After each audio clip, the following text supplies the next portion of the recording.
Deadly Brooklyn Bridge ship crash investigation moves on as Fed seeks answer. Two people are now dead after a Mexican naval ship crashed into the Brooklyn Bridge Saturday night. An investigation into the tragic incident continues to unfold. Mayor Eric Adams posted on X early Sunday morning that both of the deceased were crew members of the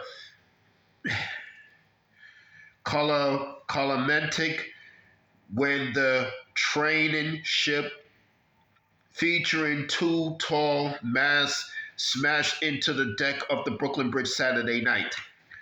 Of the 277 crew members on board the training ship, 19 have sustained injuries and 2 remain in critical condition. The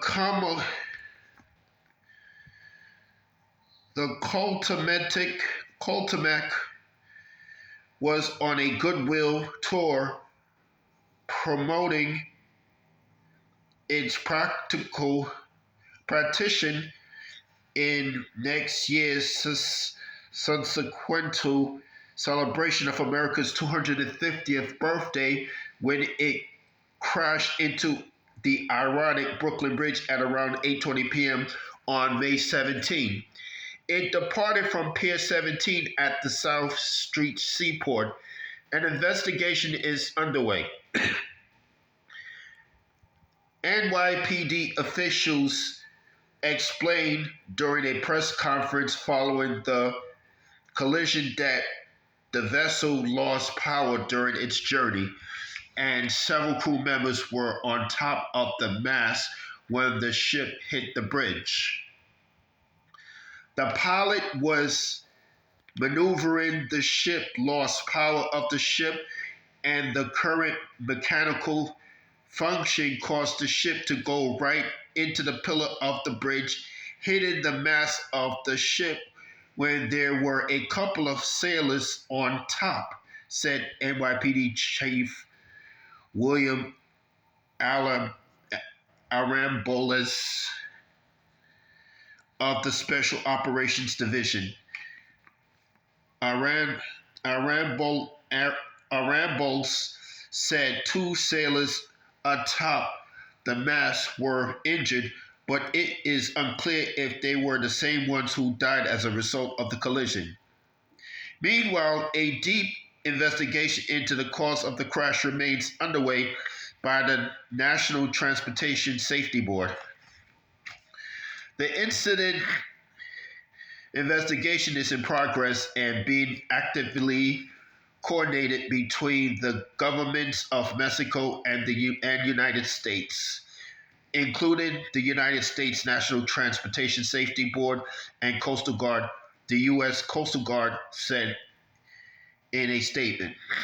On Sunday, State Minority Leader Chuck Schumer alleged that Trump administration cuts to Coast Guard staffing could have played a role in the crash from a command, communication, and local coordination level. The USCG has a traffic control operation that acts like the FAA's air traffic control, except on water. There are indications that this service, VTS, may not be fully or accurately functional in light of a hiring freeze, Schumer said. If this were the case, the Brooklyn Bridge accident would be a national harbinger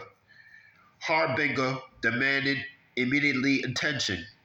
New York City Department of Transportation, DOT, inspectors have been at the Brooklyn Bridge site to assess for structural damage to the cable suspension bridge, which has stretched across the East River connecting Brooklyn to Lower Manhattan since 1883.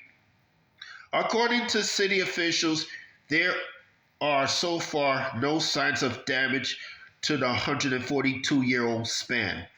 Following preliminary inspection, we can confirm that the bridge sustained no damage and it's now open to the public, Adams said Saturday evening. DOT officials could not confirm it. More closures were planned as inspections continue. The Brooklyn Bridge is about 127 feet above the East River.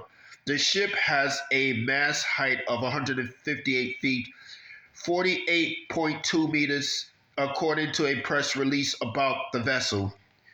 Mexican President Claudia Sheinbaum posted on X about the tragedy early Sunday morning. We are deeply saddened by the loss of two crew members of the Cultamatic training ship who lost their lives in the unfortunate accident in New York Harbor. Our sympathy and support go out to the families, she wrote. We are monitoring the situation and the Navy will continue to provide updates. That's all I have to say for this video.